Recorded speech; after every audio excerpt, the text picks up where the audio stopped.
Okay, just going to finish with Snickers, then I'll show you how to plaster an old wall or an old ceiling. I'm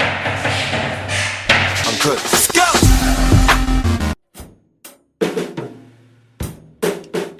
Okay, first thing you have to do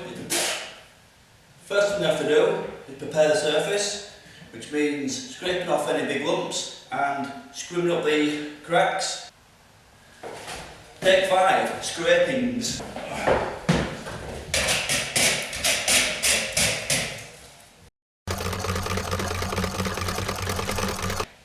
Okay, so I've scraped the ceiling and now I'm going to scrim the cracks. I'm using the orange scrim, but you can use the white scrim if you really want to.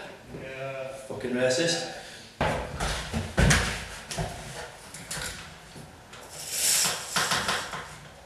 Now then, is this microphone on? 1, 2, yep, okay. Okay, so the idea here is to stretch the scrim across any cracks. You want to make sure the scrim is flat against that surface, you don't want any bubbles in there. Make sure it's smooth and tight to that surface. Will that do? Is that good enough?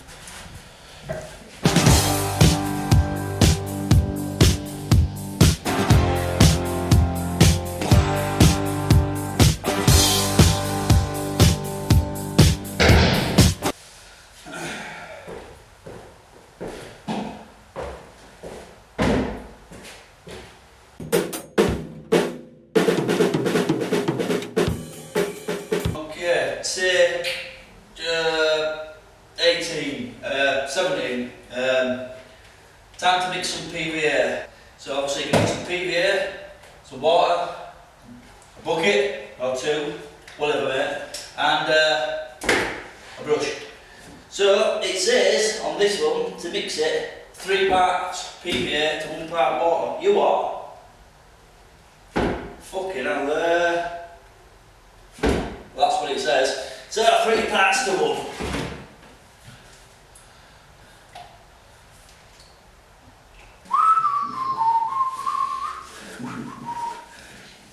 That's me 1 part. Fucking hell. There'll be a lot of fucking glue here. Okay. Yes.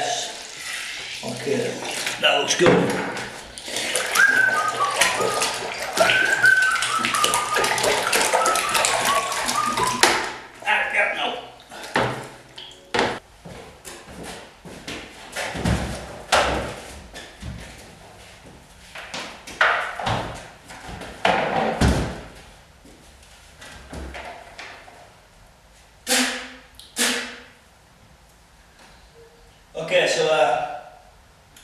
Okay, so it's time to apply the PVA. You can use a brush, but I recommend a roller. Whack. Going down there. Let's have a look. Let's have a look over here. Loads of police cars. What's going on? What's going on? Let's have a look. What's it all doing? There's a lot of police cars there. What's the fireman been doing? There's our kid there mixing up some plaster. No bed. What are the police doing there? Alright, yeah. What can police doing?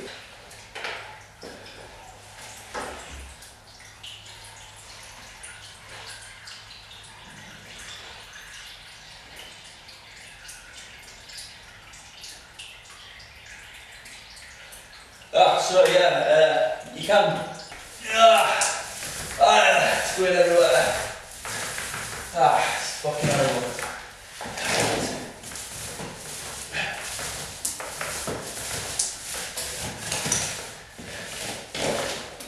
Make sure you get it everywhere, including curtains, on the floor, in your hair, in your eyes, all over your top, everywhere.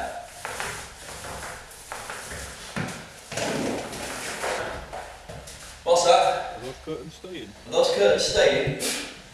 No idea there. Not my house.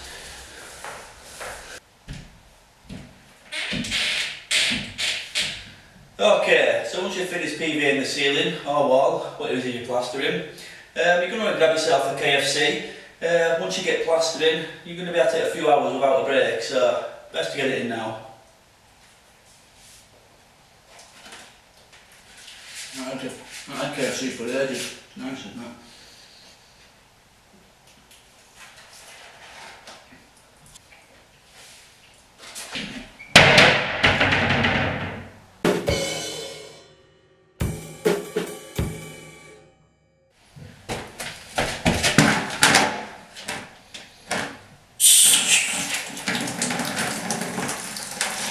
Take 47, cleaning your buckets. So before we start mixing the plaster, we need to make it absolutely certain, fuck's sake, we need to make sure these buckets are spotless. So you've got to give them all a good clean, or buy some new ones.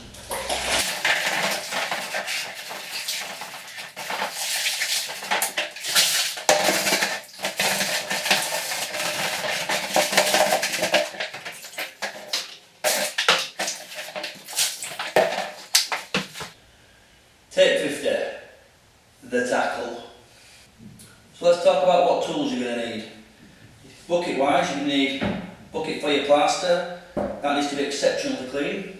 You need a shit bucket to clean your tools out in, a bucket for fresh water, a float, a bucket trowel and a handboard or a splash brush. So that's the minimum amount of equipment you need. Could probably do a few different size floats maybe, different size trowels, but fuck it, that'll do. Take 104, mixing the plaster. Right, so we're almost ready to mix the plaster. Okay, a couple of tools I forgot to mention you'll need is a mixer. Something to turn the mixer, like a drill. Or if you're a proper cunt, you could always mix it by hand.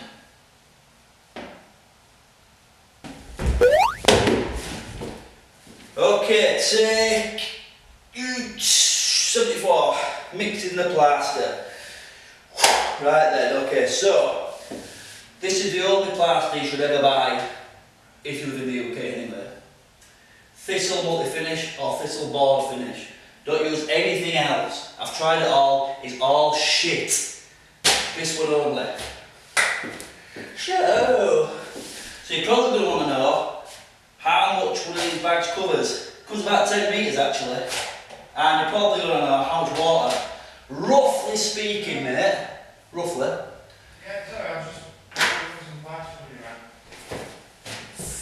in. And this size bucket just so happens to be around about the right amount of water.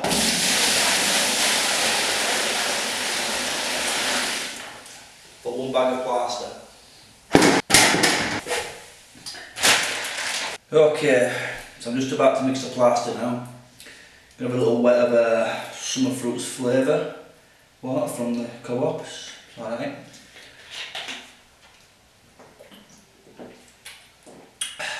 This is it. There's no turning back. Once you've mixed that plaster, you've got to get it on. There's no fucking about. You can't have a break, you can't have a fag, you can't have a cup of tea. You've got to get out of the bucket and onto the wall. Do it!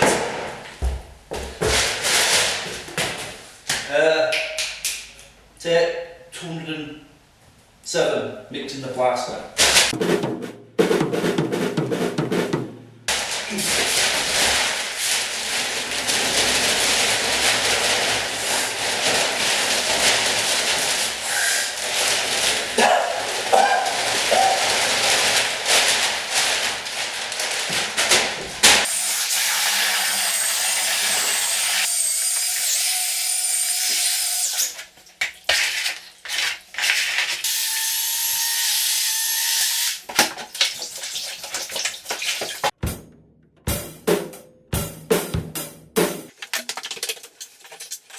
Okay, so it's time to start getting that plaster out of the bucket and onto the surface. It's around about now you'll realise you should have paid somebody to do this for you. The goal here is not to get it flat.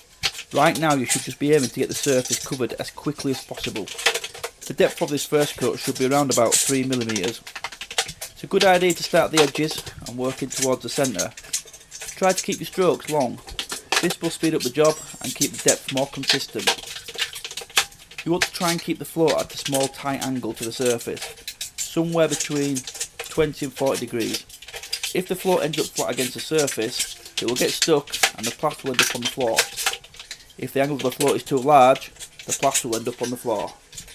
If this is the first time you've ever plastered, nearly all the plaster will end up on the floor, and probably in your eyes. It's highly likely you'll end up in hospital. You're probably going to fall off that ladder, or get plaster in your eyes, or cut yourself with the float. There's almost certainly something bad going to happen here, but the point is, you have to get that plaster out of the bucket and onto the surface as quickly as possible. Take 304. So that's first coat on. I'm absolutely fucking blathered in plaster. Next step is to go around and flatten it all off, if you can be fucking arsed with it.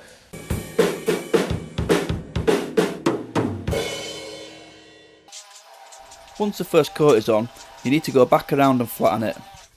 At this stage we aren't too concerned about tiny hollows or imperfections, we just need to get it flat. If you got the plaster on fast, it may still be a little too soft to flatten and you'll find you're just moving the plaster about. But chances are you spent too long putting on the first coat, so now you'll be struggling like hell to flatten it off. It's about now you'll realise you definitely should have paid someone to do this for you. So again, the idea is to flatten the plaster. Don't waste time trying to get it perfect. Small hollows and lines will be removed later.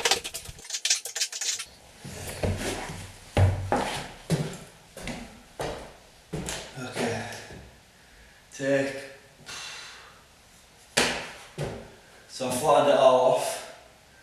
At this point you should be feeling,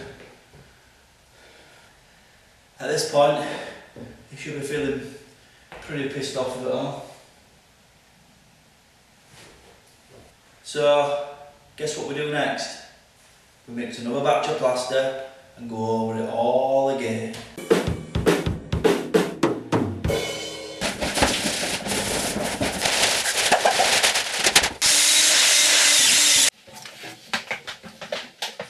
So you've made it this far. Well done. The second coat is just a very thin coat. This is going to fill in all those little hollows. If you left any small lines after flattening the first coat, you should be able to smooth them out at this point as well. Again, time's against you, so you have to keep moving. Once you have the second coat on, you can start going back around and checking for hollows and lines you may have missed. It may not be possible to remove all the lines at this point, as the plaster may be too soft. If so, leave it 10 minutes and check again. Be careful though, as some sections of old walls can go off faster than others, so make sure you are checking everywhere. Once you are happy that the ceiling is flat and hollow free, you can leave it for a while before we finish it off.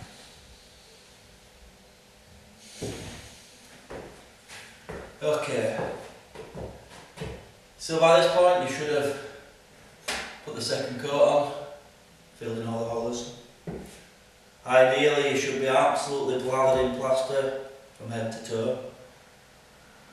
Which leaves us just two things to do. Clean up the edges with some clean water and polish it off.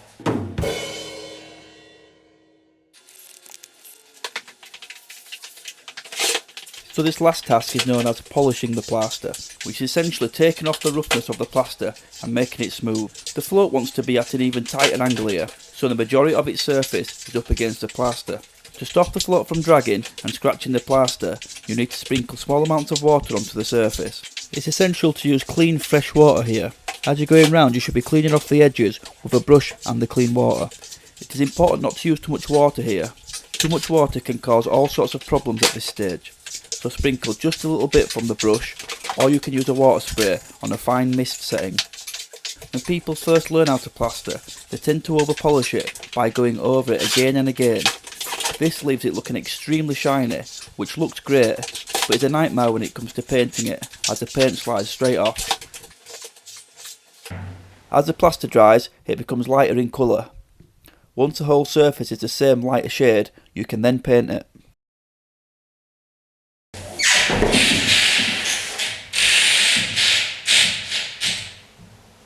after a shit day of plastering, you can always try and unwind and pretend it never happened. Couple of things you can do. You can always have a beer. Or what I like to do is have a beer and a bomb full of crack.